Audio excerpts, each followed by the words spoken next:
get him off his spot and bring pressure.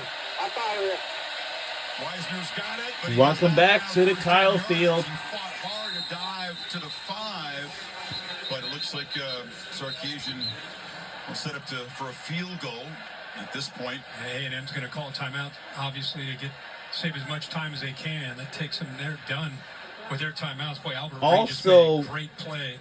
Not surprised. We at all are at the 2-minute mark.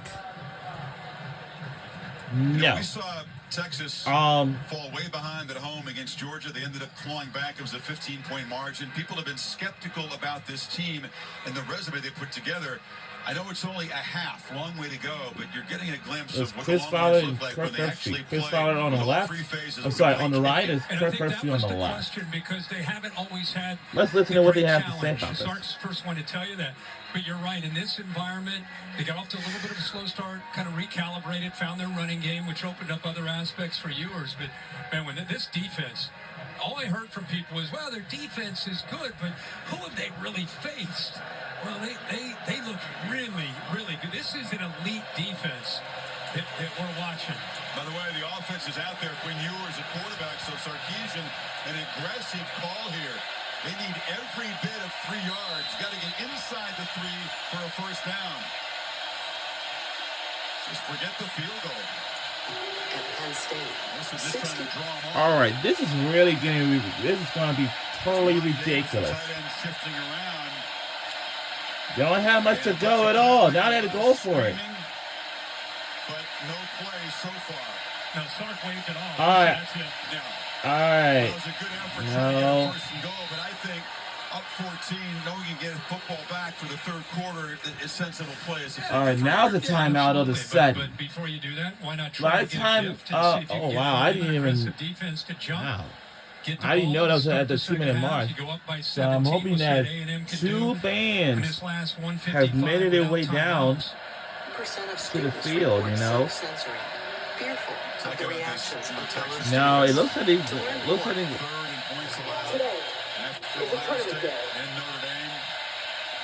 Pitching a shutout as Auburn with a chip shot does slide it inside the right upright.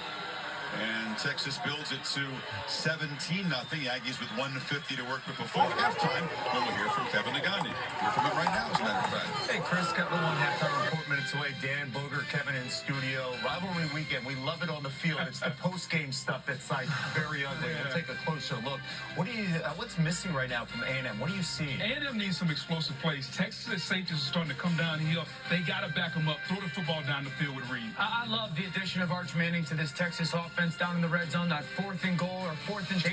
Changed everything. Yeah. And looking forward to give Georgia and Kirby Smart something to pay attention and prep for. All right, we'll see you at the half. Back to you, Chris and Kirk. You got the explosive not happening. The longest run, Kirk, for the Aggies tonight, 7 yards. That was by Reed. They have one sort of downfield shot. Terry Bussey had the 27-yard gain, but that's been it. That's the challenge for A&M all year. They haven't created many explosives. And it's a bad combo when Texas has their strength as a defense. They don't give up any explosives. Short kick, fair cut by Denota. Here's the Modelo playbook. Yeah, this is surprising. You've seen some mobility here. Even with the Kempy right ankle, he almost stayed in bounds here and got a really big gain. But a little bit of surprise with the mobility.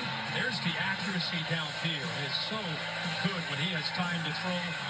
What a catch there. What an adjustment by Blue out of the backfield. There's the pocket presence. Kind of fakes that linebacker to him. Gets it to Helm with a little hurdle there. So just really in command after a bit of a slow start on the road in a tough environment. Taking a crowd out of the game. It's been all Texas since. Efficient in the red zone, settling for 3 there, but 2 touchdowns and a field goal in their 3 trips. Aggies empty, stopped on 4th down, and their 1 red zone trip so far. So they're winning at the line of scrimmage, and they're forcing Reed a lot of times to get out of there because they're playing a mix of coverages. A lot of times they don't have to play a ton of man. I mean, they are a defense that can play zone or man, but when you're winning and getting pressure, well, it frees you up to protect yourself against deep shots with deeper safeties, and he has to settle for everything underneath. The intermediate routes, ones that Reed's had some success with, are sometimes available against this defense. Hasn't really clicked tonight. There's a short pass, and Trey Watson, the tight end, makes the grab. Gets out of bounds to preserve some time after a 6-yard gain, but it's going to be 3rd and 3. When it comes to explosives, Texas all year has given up one run of 20 yards or more. They're number 1 in the country. Incredible. 21 passes of 20 yards or more. They're number 3 in the country, and all in, only 22 explosives on the year. Number 1 in the country. So it's not easy to get the ball downfield against the Horns. He's trying to get a first down and keep from giving the football back to Texas. Longhorns have all 3 timeouts left, by the way. 3-man rush, long throw to the far side, and the catch is made for a first down by Barber. Yeah, good job. It's a long throw from the right hash there to get that ball to get just enough for that first down. Looked like he may have bobbled it initially, but was able to secure it. Minute 33, no timeouts at the very least. Like you said, they're trying to get into field goal range and just get on the board. E.J. Smith, grad transfer from Stanford, son of Emmitt Smith in the ball game. He goes out in the pattern. The Reed's got a lot of room, takes off scrambling, and to his right, that's where he's effective. Ran a long way for a short gain, picked up just 1. Yeah, again, able to get pressure. That time it was Trey Moore. They're sitting back there with 2 high safety look, 2 safeties back to take anything away downfield, matching up those underneath short and intermediate routes. So Marcel Reed, who has a tendency to want to get out of the pocket if primary's not open, he's rolling a lot and rolling to his right a lot.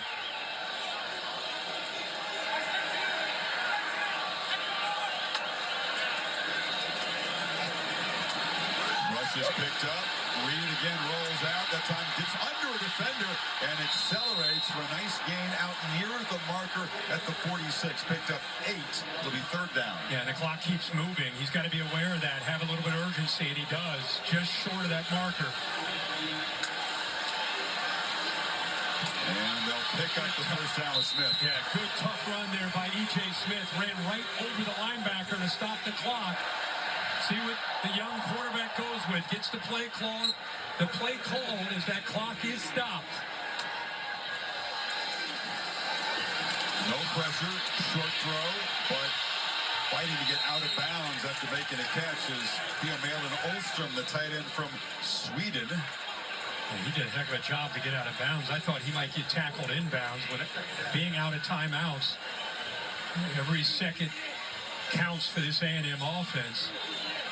Remember, Marcel Reed, young quarterback, 6'2", 180, out of Nashville, Montgomery Bell Academy. Hasn't been in these situations a ton. Let's see how he performs here in this rivalry game.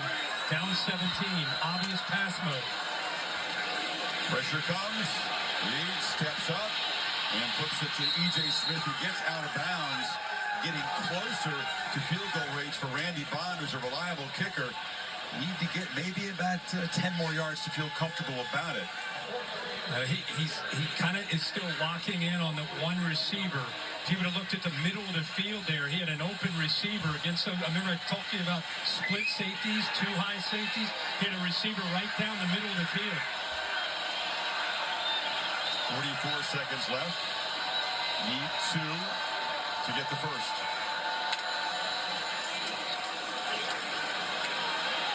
Again, the check down to Smith, and Texas closes him down and knocks him out short of the marker. Michael Taft made the play, and now it's 4th down. And if Elko decides to go for it here and they don't get it, Texas has got good field position and 3 timeouts. But down 17, the offense is out there.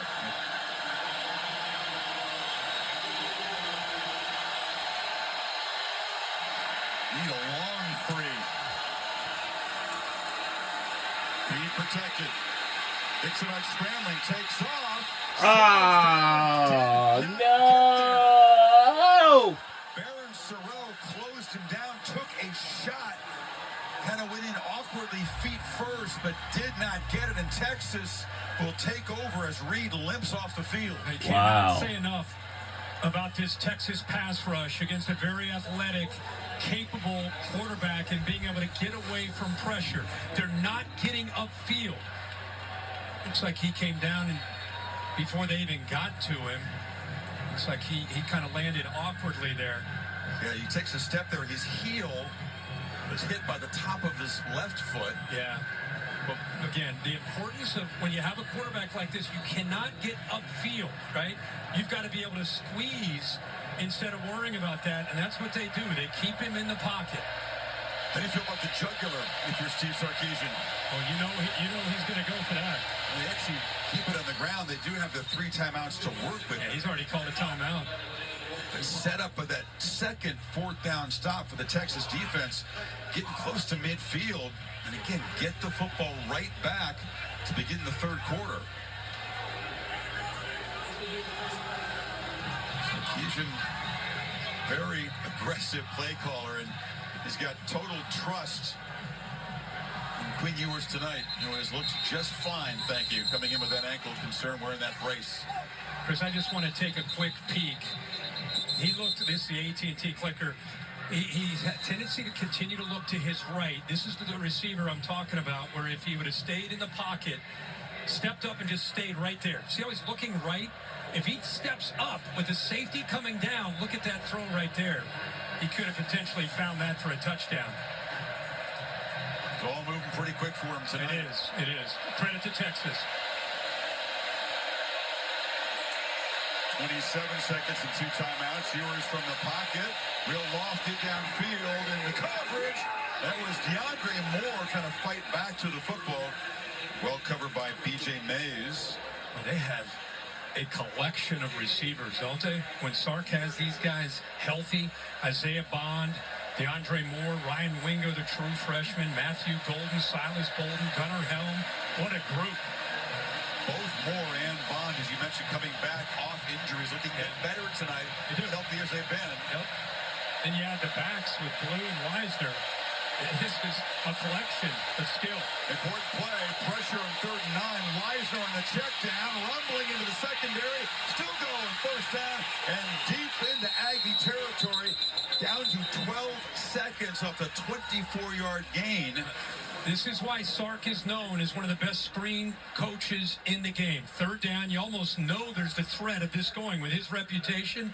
Look at the acceleration. Great convoy downfield. He was patient, let the blocks establish themselves, and then got upfield and picked up such valuable yardage. But a great call, again, by Sark there, going with the screen game and getting those linemen downfield. You're right, the convoy was all set up. Helm was joining the big offensive lineman.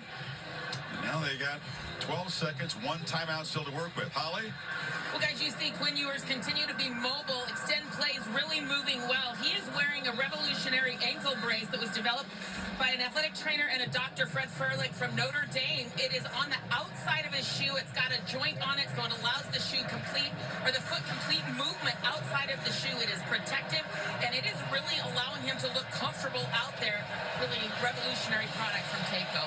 We thank Reese Davis for checking in with that little tip for us.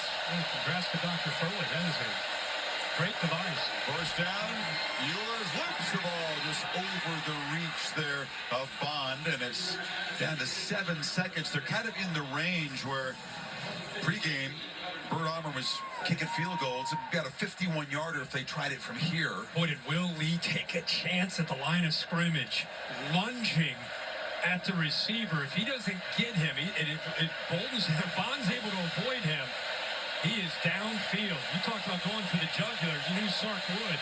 7 seconds to go here. Still have 1 timeout remaining. See if they go for a shorter route to make it a closer field goal attempt, or just keep it on the ground with Weisner, who's knocked down at the 30, and Sarkisian spends the final timeout with 3 seconds and tries for 3 points from Auburn here. Well, that's about as good of a half of football in this environment in a rivalry game that Sark could have hoped for. The operation of it in this environment, including Sark himself as a play caller, just absolutely flawless. They've taken his 12th man out of the game. They go to the showers. They make this up 20, and they get the ball to start the second half. 28 earlier, this from 48. for a 20-point lead at halftime.